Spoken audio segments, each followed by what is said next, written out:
ইন্নাল হামদুলিল্লাহ ওয়াসসালাতু ওয়াসসালামু আলা রাসূলিল্লাহি ওয়া বা'দ। আজকে আমরা এই ভিডিওতে আলোচনা করব আল্লাহ তাআলার কালাম থেকে একটা ছোট্ট আমল, যে আমল করলে আল্লাহ তাআলা আপনার মনের আশা পূরণ করে দিবেন। মনের আশা পূরণ হওয়ার জন্য চমৎকার একটা সুন্দর আমল।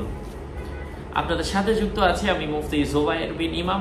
ভেরিফাই চ্যানেলের ডেসক্রিপশন বক্সে ক্লিক করলে কিন্তু আমার পেজ এবং আইডি লিংক আসবে। এটা ছাড়া অন্য কোনো পেজ নেই, কোনো আইডি নেই, কোনো ইমো নেই, হোয়াটসঅ্যাপ নেই, টিকটক নেই। সাবধান, নাম ছবি দেখে বিভ্রান্ত হওয়া যাবে না। প্রত্যেক ভিডিওতে কিন্তু আমি আলাদা সাবধান করি, সতর্ক করি। অনেকে আমার নামে ফেসবুকের মধ্যে অ্যাকাউন্ট তৈরি করে আমার ছবি ব্যবহার করে বলছে আমি আমার নাম করে চ্যাটিং করছে, বলছে আমি আদৌ না। নাম ছবি দেখে বিভ্রান্ত হওয়া যাবে না।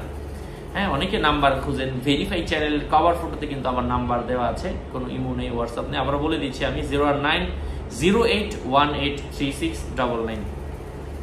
যাই হোক, মনের আশা পূরণ হওয়ার জন্য কোনো ব্যক্তি যদি ফজরের নামাজের পরে 24 বার একটা সূরা পাঠ করবে, ইযা জাআ নাসরুল্লাহি ওয়াল ফাতহ وَرَأَيْتَ النَّاسَ يَدْخُلُونَ فِي دِينِ اللَّهِ أَفْوَاجًا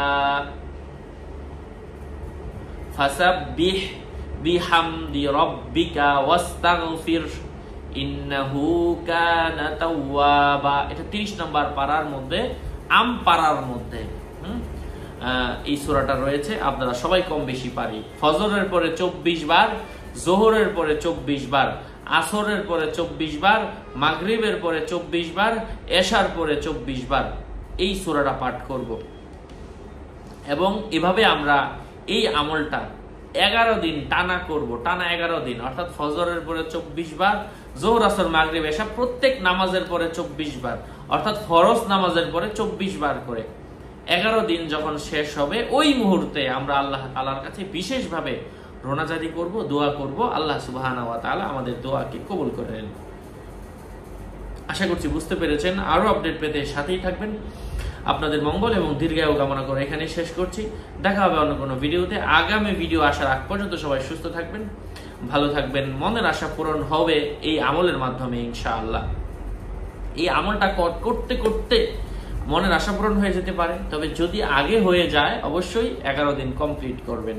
যদি পরে হয় যে, তাহলে আপনাকে ধৈর্য ধরতে হবে। কারণ আমরা যখন মুসলিম হয়েছি, আমরা কালিমা পড়ে মুসলিম হয়েছি, ওয়াল কদরি খাইরিহি ওয়া শাররিহি মিনাল্লাহি তাআলা, ভালো মন্দের তাকদীরের উপর ঈমান আনলাম। এই জন্য এই আমলটা আমরা করব, চালিয়ে যাব ইনশাআল্লাহ। আসসালামু আলাইকুম ওয়া রাহমাতুল্লাহি ওয়া বারাকাতুহু।